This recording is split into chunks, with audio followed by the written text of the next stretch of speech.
Bonjour, c'est Elisandre. Alors, dans une vidéo précédente, je t'ai parlé du désir et du désir de réaliser tes rêves.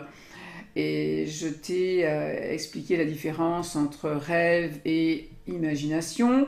Ensuite, je t'ai aussi expliqué la différence entre les fantasmes et les idéaux en tant que rêve. Donc, on peut entretenir soit des fantasmes, soit des idéaux.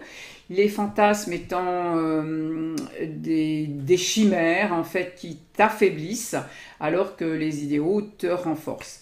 Dans cette vidéo-ci, je t'explique en partie du moins, parce que c'est un vaste sujet, pourquoi donc les fantasmes, les rêves chimériques pourrissent dans ta tête et t'affaiblissent. Le mot pourrir est vraiment le mot que j'ai employé précédemment parce que tu vas comprendre pourquoi. En fait, c'est tout simplement ces rêves-là ça va te sembler curieux, ils ont dépassé la date de péremption.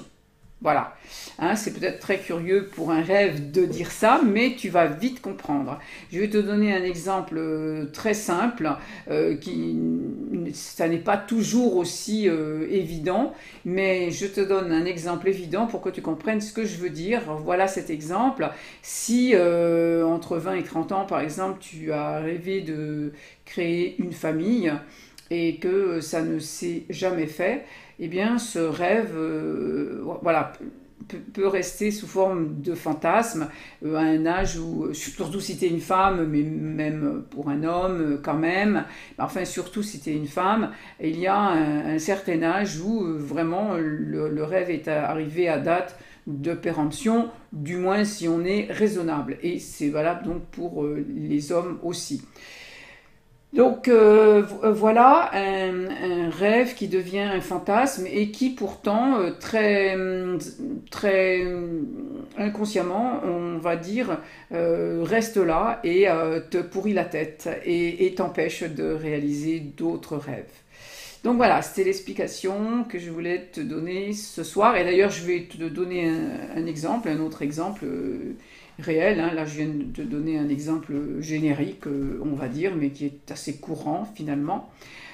Donc un exemple d'une personne que j'ai accompagnée dernièrement qui a plus de 70 ans, avait donc un rêve qui la pourrissait et dont finalement elle s'est débarrassée puisqu'elle m'a demandé de l'aide. Donc elle avait un rêve qui pourrissait, c'était celui de rencontrer un homme qui l'aimerait comme son père ne l'avait jamais aimé. Bon, ça c'est typiquement aussi un rêve qui pourrit la tête.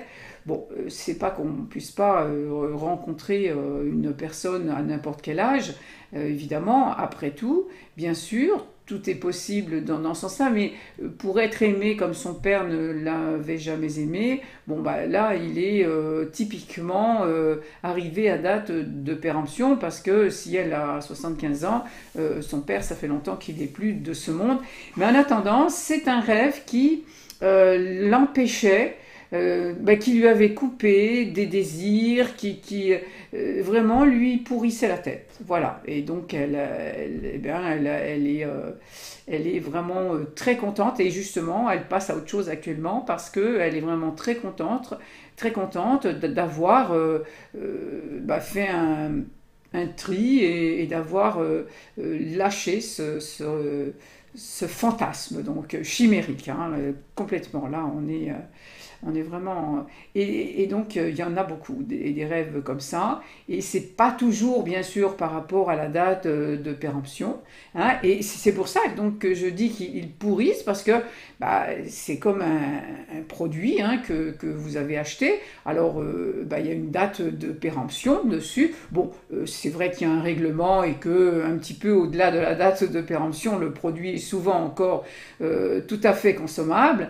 Mais de toute manière, il a une date de péremption réelle quand il commence à pourrir. Eh bien, imaginez-vous que c'est exactement comme ça en nous. Voilà. Donc, c'était ce que je voulais vous expliquer ce soir pour avancer un petit peu plus sur vos désirs et la création en fait de votre monde. Bon, on en parlera au fur et à mesure et voilà, et je vous ferai une proposition à ce sujet pour y voir plus clair. À très bientôt!